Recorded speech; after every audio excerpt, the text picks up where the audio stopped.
Hello ആശാനെ കേൾക്കുന്നുണ്ടോ? ആശാനെ 10 ബണ്ടില് ആൻസും 3 ബണ്ടില് കൂളും കിട്ടിയിട്ടുണ്ട്. ബാക്കി 2 ദിവസം കഴിഞ്ഞ് തരാന്നാ പറഞ്ഞേക്കുന്നത്. എടാ മരമണ്ട ഒന്ന് പതിയെ പറയടാ.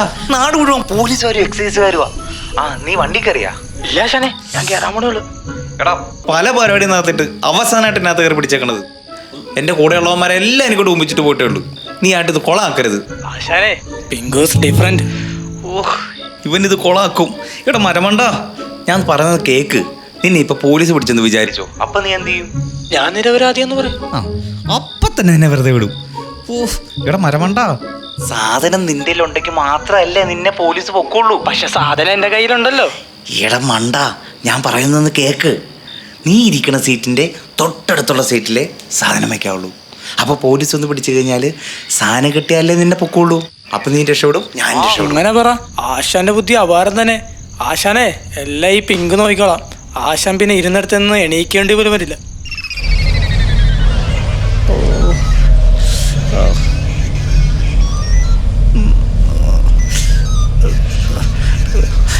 എന്നാലും എൻ്റെ പിങ്കു, ഇതെങ്ങനെടേ?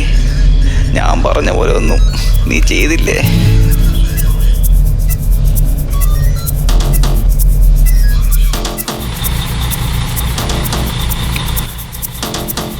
ആശാനെ, ആശാൻ പറഞ്ഞ പോലെ ഞാൻ ബസ്സിൽ കയറി തൊട്ടടുത്ത സീറ്റിൻ്റെ അടിയിൽ തന്നെ സാധനം സേഫാക്കി. എന്നിട്ട് ഞാൻ ഇപ്പുറത്തെ സീറ്റിൽ ഇരിക്കുകയായിരുന്നു. സമാധാനത്തോടെ ഒന്ന് ചാരി.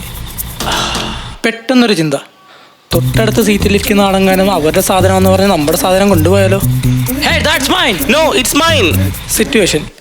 ആ സിറ്റുവേഷൻ ഒഴിവാക്കാൻ വേണ്ടിയിട്ട് ഞാനൊരു കാര്യം ചെയ്ത ആശാനെ. നമ്മൾ പണ്ട് മുത്തുവിൻ്റെ കല്യാണത്തിനടുത്ത ഫോട്ടോ ഉണ്ടല്ലോ, അത് ഞാൻ ആ സാധനത്തിൻ്റെ ഒപ്പം അങ്ങോട്ട് വെച്ച്. സേഫായിരുന്നു ആശാനെ, സേഫായിരുന്നു.